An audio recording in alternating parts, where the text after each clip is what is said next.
queria dizer que eu concordo com muitas das coisas que estão aqui colocadas e que essa dificuldade de a gente resolver o problema da tributação do trabalho, da pejotização e da tributação do consumo, eu acho que essa é a agenda prioritária mesmo, mas ela não deveria, de forma alguma, nos trazer problemas para aquilo que minimamente está funcionando, na minha opinião, que é a forma como a gente tributa o lucro das empresas, a distribuição dos dividendos e o desinvestimento. E aí eu queria dizer que falar de tributação da renda, a gente precisa falar assim da tributação das empresas, do dividendo, do trabalho e do ganho de capital. Porque, para investir, eu preciso desinvestir, muitas vezes. Né? Nós sabemos que as alocações de investimentos, muitas vezes, dependem de realizações dentro dos fundos de investimento, venda de uma empresa. E o Brasil já fez uma mudança importante no ano passado, quando aumentou a tributação do ganho de capital de 15% para 22%. Então, eu quero trazer isso em perspectiva, porque nós já fizemos mudanças que vão contribuir aí para a decisão de investimento e desinvestimento. Queria fazer uma leitura aqui, e eu já digo que a minha fala é muito mais no sentido de trazer a perspectiva do estoque de capital como fonte de investimento. Né? Eu olho muito a formação do estoque de capital, ou seja, o lucro que é distribuído, que vão para os acionistas, pessoas físicas ou jurídicas, e que fazem alocação, especialmente nos fundos de private equity e nos outros fundos de investimentos, para dizer o quanto que tributar dividendos pode comprometer a eficiência desse modelo de investimento. Né? Cada vez mais a nossa economia migra para uma economia onde não são mais as empresas que investem, né? São os acionistas das empresas que investem, e eles investem em diversificação de portfólio. Né? Não existe mais uma empresa que está fazendo, por exemplo, alimentos ou está fazendo cosméticos e ela está focada naquilo e ela vai eternamente investir naquilo. E se ela vai investir fora do seu core business, ela vai procurar inovação. A inovação está em um outro modelo, que não é o modelo tradicional das organizações. A gente não pode tirar de perspectiva a importância das startups, a importância dos fundos de venture capital, e que eles são irrigados, sim, com o dinheiro que advém dessa economia mais tradicional. Então, eu tenho aqui uma notícia que diz, olha, desaba o investimento brasileiro em inovação e tecnologia. Desde 2011, o país perdeu 22 posições no índice global de inovação e caiu abaixo das nações como o Vietnã. São raras as empresas que exportam tecnologia no Brasil. A história aqui é de Betina Ramos, farmacêutica, com doutorado em Bordeaux, na França, e que desenvolveu uma tecnologia de nanovetores, né, desde 2008. E aí eu pergunto aos senhores, a empresa dela aqui no Brasil, então ela voltou para o Brasil, associou-se ao marido, que é um administrador, para criar uma tecnologia de nanovetores, que basicamente é encapsulação de medicamentos com mais eficiência, produtividade e segurança, etc. Como os senhores acham que ela vai financiar o investimento dela? Ela é uma startup, ela é uma pessoa física, né, que o trabalho vale mais que o capital aqui, porque a experiência dela é a tecnologia, são os anos de conhecimento que ela se desenvolveu aqui no Brasil e fora do Brasil, e criou uma tecnologia replicável, de alto interesse para indústrias farmacêuticas ou para indústrias de alimentos, enfim, não importa, mas ela precisa sair do estágio inicial, como a gente diz em venture capital, ou como a gente diz para as startups. Como ela dá esse salto? Né? Quais são as fontes de financiamento dela? E é sobre as fontes de financiamento que a gente tem que pensar para os investimentos que vão fazer essa nova economia. A nova economia não está mais na produção só de bens, está na produção de serviços, de soluções, de desenvolvimentos tecnológicos. E da onde vem esse dinheiro? Então, eu queria falar, eu vou passar. Onde que muda os slides? Quero jogar para frente? Esse aqui? Já para frente, eu vou me poupar aqui de falar de indicadores da tributação, comparando o Brasil com os seus competidores, e aí eu concordo com o Bernard, quando a gente tem que dizer o seguinte, o Brasil compete com... Não é só aqui com a América Latina, né? Compete com todo mundo. Né? A gente tem que prestar atenção no movimento de inversão. Né? Olha o que a TAM fez. Por conta de tributação, inversão foi lá para o Chile e está lá controlando a empresa daqui. Mas o que eu quero mostrar aqui, mais para frente, é isso aqui. Private Equity, Venture Capital, demandas por capital de risco. né? E lembrando, quem vai financiar o capital de risco é o capital vindo da economia tradicional.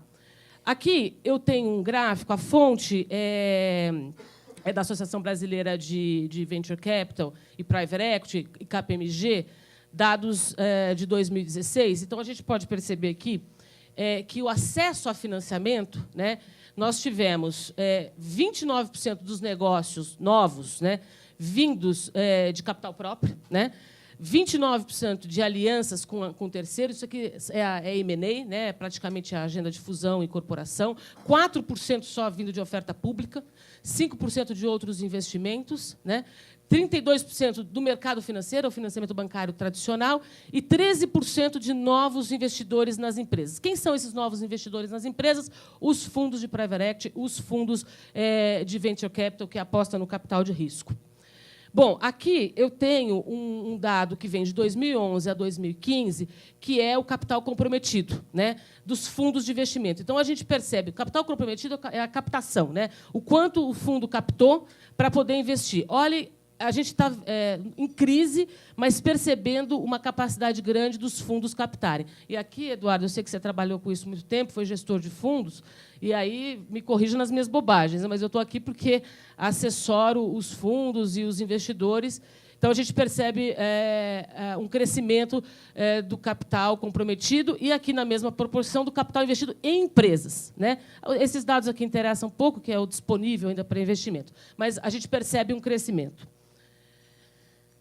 O capital comprometido por modalidade de investimento lá em 2015, né? A gente tem duas grandes modalidades de investimento desse estoque de capital, né, que está disponível para os novos negócios, para a inovação, para a ampliação, para o Brasil ou para o mundo dar o seu salto, né? Em private equity é sempre maior, né? A gente tem aqui isso aqui é Brasil.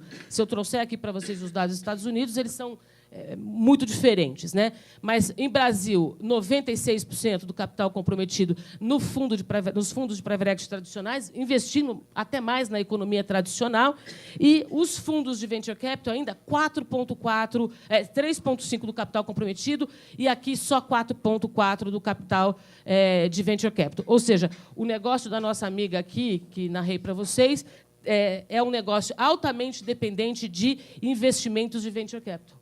Ela precisa de fundos que olhem para o negócio dela, queiram apostar risco e fazer um investimento na empresa dela. Okay? Nós temos muito para crescer nisso. Nós temos muito que...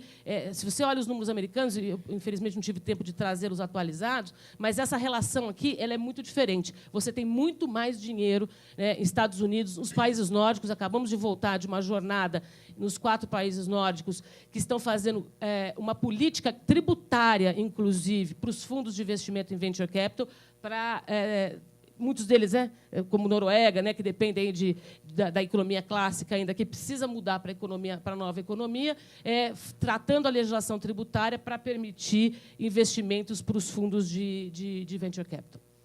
Aqui, a mesma ideia, né, a quantidade de valores por modalidade. Então, assim, quanto a gente ainda tem no private equity tradicional, em quantidade de empresas, aqui no Brasil, né, 63 receberam investimentos, em milhões, e o valor mediando aqui em milhões também no venture capital e na totalidade dos investimentos. Venture capital ainda perdendo para o investimento tradicional. Mas, lembrando, tanto os fundos de private equity quanto os fundos de capital de risco, de venture capital, dependem desse estoque de capital que é irrigado através de pessoas físicas e pessoas jurídicas, cotistas dos fundos, que alocam o seu capital, né? Portanto, eu sempre digo, ninguém mais aloca capital comprando ouro, né? Se aloca capital em novos ciclos de investimento. Aqui, a origem do capital comprometido no Brasil. Então, a gente percebe claramente, de 2011 para 2015, a maior ampliação de fundos, né, de captação estrangeira, quer dizer, os fundos brasileiros ou os fundos estrangeiros que estão aqui no Brasil captando fora para poder fazer investimento aqui. Esse aumento também se deve muito à questão da variação cambial. E por quê? A gente ainda tem um incentivo esse que também está previsto em um daqueles projetos de lei que, além de aumentar a tributação do dividendo, né? Quer dizer, tributar de 0 para 15 o dividendo. Tirar o JCP, há um dos projetos de lei que também acabam com a isenção do imposto de renda dos investidores estrangeiros nos fundos. Quer dizer, isso seria, para a gente, muito ruim, porque eu deixo de ser competitivo ao atrair o capital estrangeiro para um fundo aqui no Brasil que vai fazer uma alocação numa empresa tradicional ou numa empresa inovadora como investidor, sempre pensando que ele vai ter saída, né? Quando a gente está pensando num fundo de private equity ou num fundo de venture capital, ele não investe como o dono tradicional de uma empresa para sempre. Ele entra para ficar 5, 6, 7 anos, sair, realizar o lucro. E aí a gente tem que lembrar que a realização do lucro aqui via ganho de capital no Brasil subiu de 15 para 22. O desinvestimento no Brasil também está custando mais caro. Aqui, a origem, né, o percentual do capital comprometido, ou seja, o que está indo para dentro dos fundos, né, na alocação dos fundos, na captação, ainda muitas distorções. A gente vê, olha, 5% só das famílias e pessoas físicas, né, que recebem lucros e dividendos das suas empresas tradicionais para fazer a alocação, 11% recursos próprios, né, do próprio gestor do fundo, fundos geridos por outros fundos, agências governamentais, investidores corporativos, né? Tem crescido muito o movimento dos corporate ventures, ou seja, as empresas criando os seus fundos para fazer investimento em inovação que está fora. As empresas não investem mais em inovação dentro de casa. A inovação não nasce dentro das empresas, a inovação nasce fora. Quem já teve aqui a oportunidade de passar 1 ou 2 tardes no Cubo, né, pode perceber onde está nascendo a inovação. Não está nascendo dentro dos P&Ds das empresas. Então, as empresas precisam ter outros arranjos de investimento para investir nessas startups que estão nascendo. E a maior, para mim, distorção é fundos de pensão e outros investidores. Aqui, fundos de pensão têm um papel muito importante ainda na composição dos fundos de private equity e de investimento de risco. E aqui, um quadro que eu sempre gosto de mostrar, que é o investimento PIB, né? Então, essa é a relação de quanto o Brasil investe sobre PIB, né, aqui no Brasil, baixíssima, né, comparada com o Reino Unido. Reino Unido esse, né, que a gente tem que lembrar que também tem uma tributação do lucro já menor nas empresas, né, e Estados Unidos. Quer dizer, é gritante a nossa incapacidade de alocar capital, né, estoque de capital para novos investimentos. E isso, sim, é que tem, na minha opinião, uma capacidade redistributiva, porque é investindo em novos negócios que nós vamos gerar mais empregos, mais oportunidades de trabalho e reequalizar a distribuição de renda. Então, acho esse, para mim, um dos gráficos mais importantes para mostrar que nós não podemos mexer no sistema que temos hoje, porque, pelo menos, o dividendo que está saindo sem tributação, eu tenho incentivo para fazer uma alocação em fundos de investimento. Bom, é isso que eu queria dizer. Dizer que concordo com muitas das coisas que o Bernard colocou aqui e que o professor Isaías, o professor Gobert também, mas que nós não podemos perder de vista que a nova economia não é essa economia que nós estávamos acostumados, de uma empresa que dura 100 anos, que gera seus lucros, que capitaliza seus lucros e reinveste nela mesma. Esse modelo, para mim, está fadado a acabar. Eu sempre digo que as grandes organizações vão desaparecer, né? As grandes organizações vão dar lugar a outras organizações que vão surgir com inovação. Elas vão acabar pela sua incapacidade de inovar, e essa capacidade vai estar nos pequenos negócios, nos novos investimentos, nos investimentos de risco. Então, eu preciso pensar que o estoque de capital não pode estar preso dentro de uma empresa. Não tem nenhum sentido você ler balanços, como a gente lê aqui no Brasil, com altos valores lá de retenção de lucros. Esses lucros vão para onde? Vão ser capitalizados nelas próprias para fazer o quê, exatamente? Para gerar uma ineficiência produtiva? Então, eu só não queria, colocar aqui, eu queria colocar em perspectiva que a gente, para corrigir um problema de pejotização, que eu acho que tem que corrigir, Bernard, está errado, né? A gente não pode criar um problema que vai impedir que a gente avance nessa agenda de investimentos para fora do nosso core business. É isso que eu queria dizer por hora.